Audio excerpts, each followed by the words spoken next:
Fortunate are the people who do not have civilization-destroying neighbors. The Armenians, however, cannot be ranked among those happy nations because of various Turkic tribes which penetrated into their homeland from regions as remote as Altai over 1,000 years ago.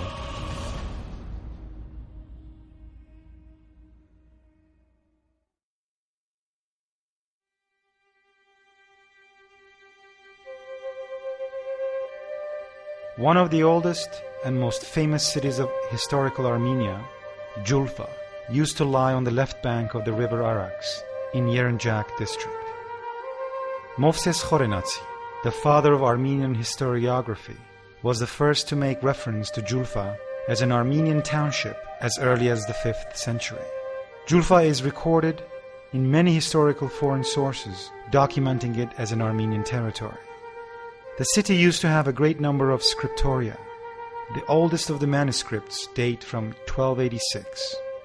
Julfa had several stages of development. The last stage traces back to the early 15th century, when some of the inhabitants of the medieval Armenian capital of Ani resettled in Julfa after the fall of their own city. Half of them escaped to Van and Julfa. The others settled wherever they could.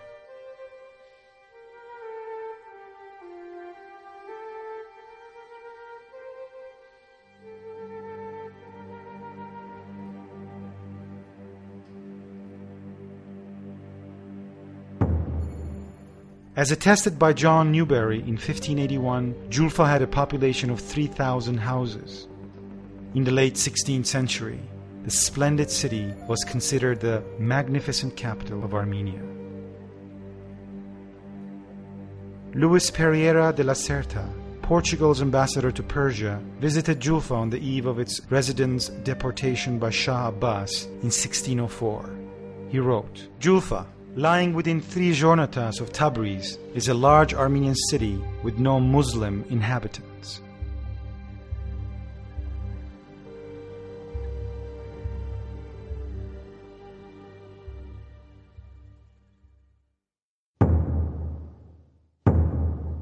While deporting Julfa Armenians for the purpose of developing trade and crafts in his country, Shah Abbas was assisted by Tahmazvuli, a Georgian prince of Somkhet who had converted to Islam. According to the Shah's order, Julfa Armenians were given only 3 days to leave the city. Those staying there after the deadline were threatened with death. The deportees had to cross the river quickly, without sufficient number of boats. As a result, a great number of people drowned.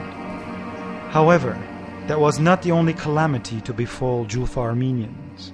Shah Abbas called for Tahmazvuli Bey and asked, "Have you not burned down the buildings of the city after the deportation of the residents?" Receiving a negative answer, he ordered that the Bey return and do so.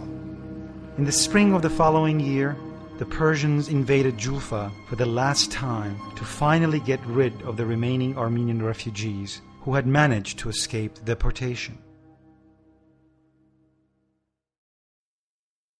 68 years after the forced displacement of Julfa Armenians, in 1673, French knight Jean Chardin visited Julfa and wrote the following about it.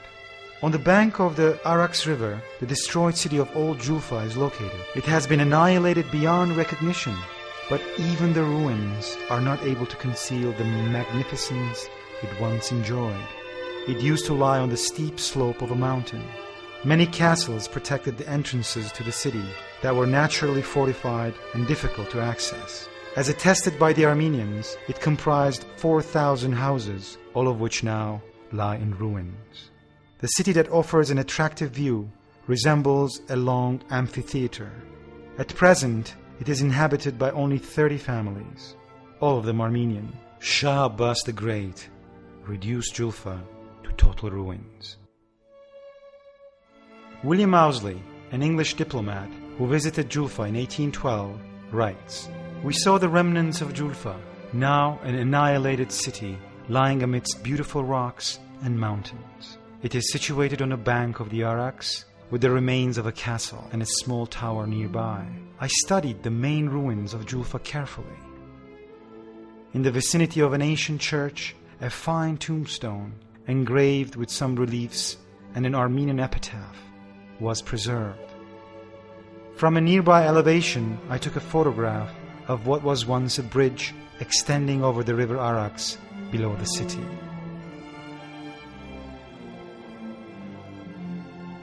Madame Chantre, a French investigator who visited the ruins of Julfa in 1890, writes, "All the local remarkable buildings have fallen prey to fire and have been demolished. It is difficult at present to form a mental picture of the original city." In 1894, the world-famous encyclopedia of Brockhaus Yefron wrote that the only remnants of the city, which once claimed 50,000 inhabitants, now comprised ruins of houses and churches, as well as a large cemetery and the foundations of some 2 or 3 bridges lying over the river Arax. Julfa used to boast 9 churches and monasteries, which were as follows: Saint Ovannes, Saint Gevorg, Saint Minas, Saint Hagop, Saint Andriordi, Surp Astvazadzin, Holy Virgin, Surp Amenapërgjiç, Holy Savior, Surp Yerortutyun, Holy Trinity, Orverin Upper Katan, and Pomblos Jam, Pomblos Church. Although Shah Abbas deported Julfa Armenians and devastated the city, he did not touch the local cemetery extending over 3 hills on the bank of the Arax River in the southwest of the city. The ancient cemetery was a unique specimen of Armenian cultural heritage, which occupied a special place in the treasury of world civilization.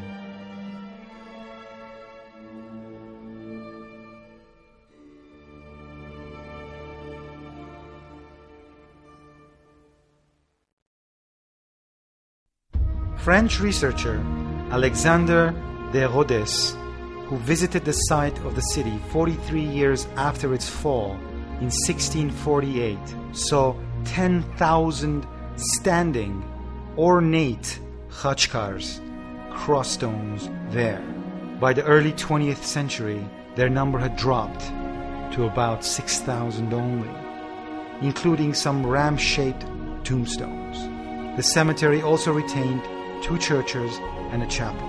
As William Owsley writes, that large cemetery, comprising rows of a huge number of standing gravestones that resemble densely arrayed soldiers from afar, is living proof of the number of people the city formerly enjoyed.